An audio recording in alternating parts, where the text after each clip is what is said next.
सजनी दिनवा कटे ना रतिया तोहरे नाम के जपेला दिलवा तू बन गईलू हमार दुनिया।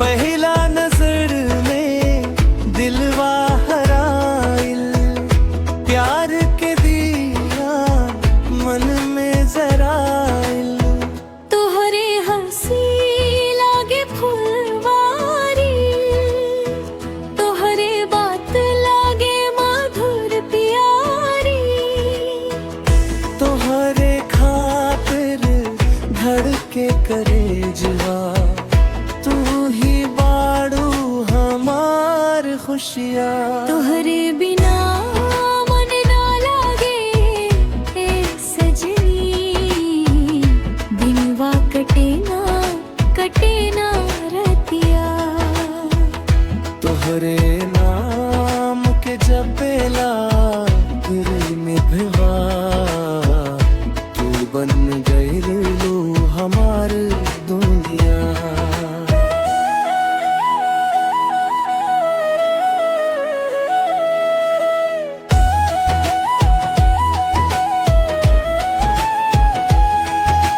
सावन के बदरिया जब घिर आवे तोहर यादिया मन तड़ पावे सपनवा में रोज तू ही आवेलू प्यार के गीत नया सुनावेलू